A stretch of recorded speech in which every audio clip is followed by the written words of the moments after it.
Seguimos en vivo por la pantalla de News y nos vamos a ir a Medio Oriente, nos vamos a ir a la Franja de Gaza, donde se sigue discutiendo la viabilidad del acuerdo de paz de Sharm el Sheikh, este acuerdo de paz que ha permitido la liberación de los 20 rehenes vivos y la liberación de un número importante de rehenes, la liberación exactamente de 13 cuerpos, o la entrega de 13 cuerpos, de 15 cuerpos, perdón, de los rehenes asesinados por Hamas, pero que sigue mostrando imágenes como esta que vas a ver ahora a pleno, que son imágenes que nos muestran al grupo terrorista Hamas que sacó los uniformes que había tenido guardados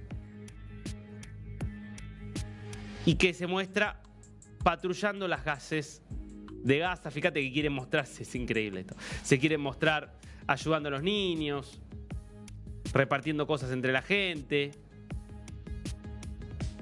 Esto es Hamas tratando de restablecer el orden en base al terror. Es importante porque son señales que sigue dando el grupo terrorista de Hamas de que está totalmente lejos de cualquier perspectiva de desarme, que era lo que había establecido este pacto como una segunda fase. Porque hagamos la secuencia. Se firma el pacto, Hamas empieza a cumplir, libera a los 20 rehenes e inmediatamente después empiezan las trabas. Entrega los cuerpos de algunos de los rehenes y otros dicen no los encuentro, no sé dónde están, y empieza a dilatar la situación generando una tensión interna en Israel. Luego empieza a salir de casa, empiezan a fusilar a todos aquellos que son acusados de colaborar con Israel, a todos ellos que son acusados de tener posiciones críticas de Hamas dentro del territorio gazatí, porque en definitiva, en la lógica de Hamas, los 2 millones de gazatíes tienen que responder, someterse y eventualmente terminar convirtiéndose en mártires, sacrificándose todos en nombre de su causa fanática en contra de Israel. Luego los veíamos saliendo a ponerlos presos, a secuestrarlos a los rivales. Esto obviamente tiene que ver con que empezó a caer la presión de parte de Estados Unidos señalando: cuidado, porque si ustedes siguen incumpliendo de esta forma, se siguen portando mal, en palabras de Donald Trump, vamos a enviar a una fuerza para que los destruya. Y ahora muestran otra cara, que si quieren es casi una cara donde se quieren mostrar simpáticos, buenos, protectores de los mismos niños que convierten en terroristas o convierten en escudos humanos para protegerlos a ellos mientras ellos están destruyendo la Franja de Gaza y tratando de dañar a Israel. Bueno, todas variaciones de la misma estrategia que es clara, y es: Hamas no va a abandonar por las buenas el control de la Franja de Gaza, por lo menos la pretensión de controlar por las armas, que es el único mecanismo que conoce, la Franja de Gaza. Esto coincide con todos los intentos que está haciendo Estados Unidos para contener a Israel. Para presionar a Hamas, pero para contener a Israel, porque Israel empieza a sentir cada vez más presiones internas para volver a atacar a Hamas, para no permitir que Hamas se recupere, se recomponga, se rearme y entonces pueda volver a atacar. Pero para Estados Unidos es vital mantener el cese del fuego, porque ahí se juega parte de la palabra y del prestigio de Trump. Entonces, por eso fueron primero Steve Witkoff y Jared Kushner, fue después el vicepresidente J.D. Vance y, como vamos a ver en un ratito, ya se encuentra el secretario de Estado Marco Rubio. Pero veamos lo que decía en la parte final de su estadía, cuando ya estaba en el aeropuerto por volverse hacia los Estados Unidos, el vicepresidente Vance. And they told me that it was a symbolic vote, some symbolic vote to recognize, or a symbolic vote to annex the West Bank. I mean, what I would say to that is when I asked about it, somebody told me that it was a political stunt, that it had no practical significance. It was purely symbolic. I mean, look, if it was a political stunt, it was a very stupid political stunt, and I personally take some insult to it. The West Bank is not going to be annexed by Israel. The policy of the Trump administration is that the West Bank will not be annexed by Israel.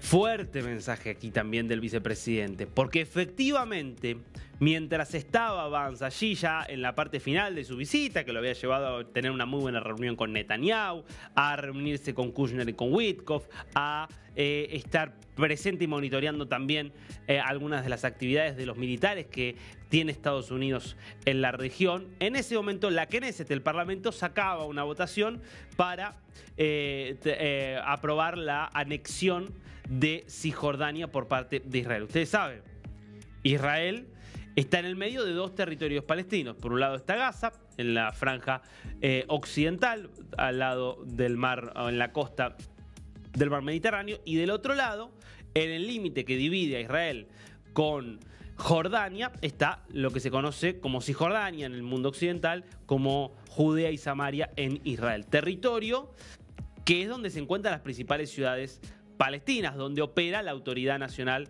Palestina, pero donde también hay muchos asentamientos judíos.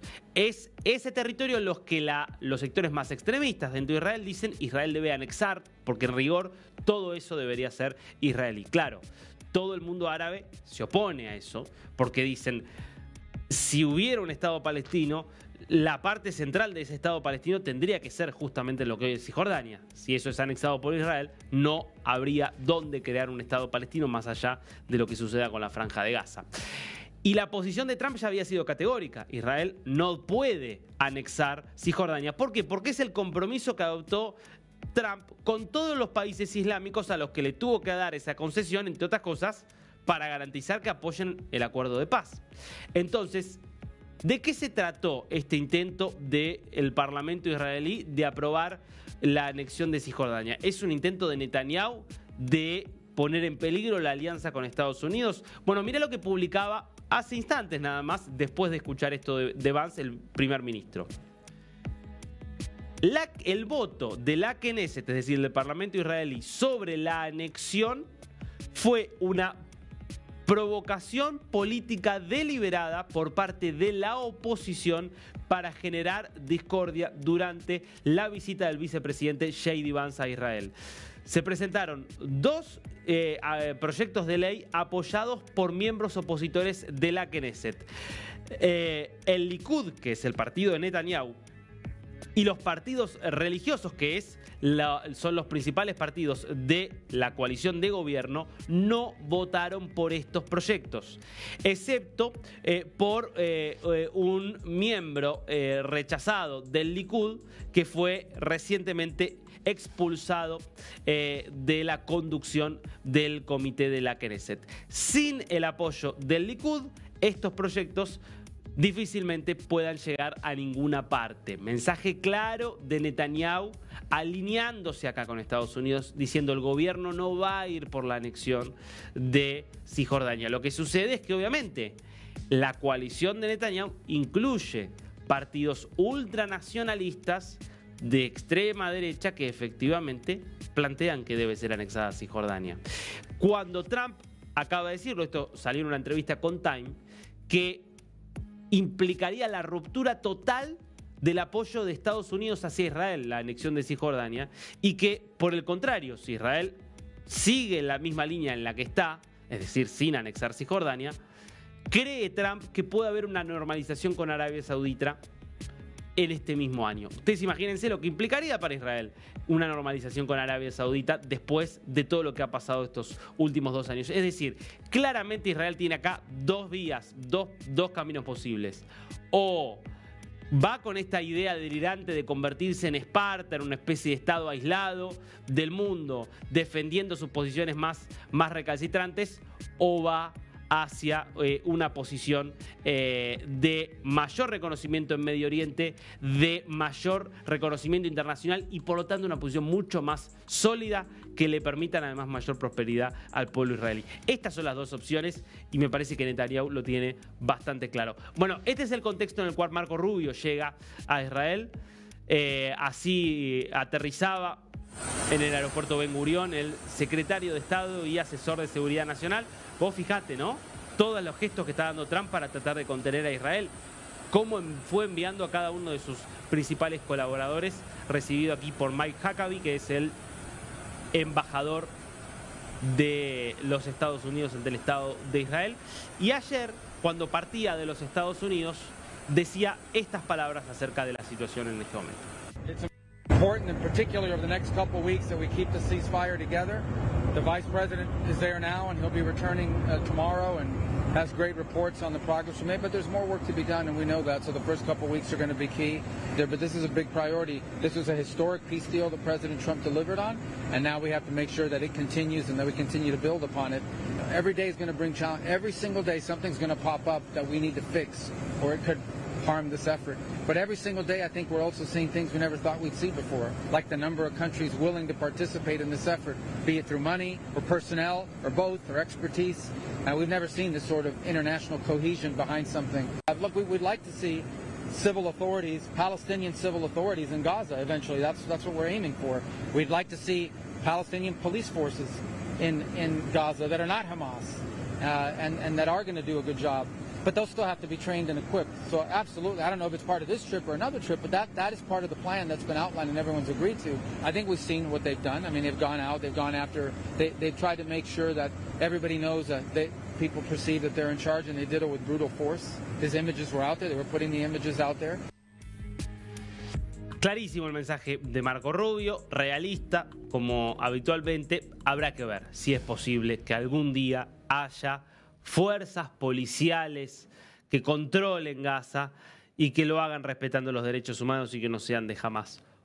Ojalá no suceda lo que terminó sucediendo con los talibanes en Afganistán, donde después de miles de millones de dólares gastados para entrenar a policías y a soldados afganos para que fueran miembros de una fuerza afgana democrática y aliada a Occidente, todo eso se cayó como un castillo de naipes cuando Estados Unidos se fue y los talibanes volvieron al poder después de 20 años. También hay que entender que hay territorios y hay poblaciones que no están interesadas en otras formas de organización. Bueno, allí habrá que ver cómo reaccionan Israel, Estados Unidos y el resto del mundo ante ello.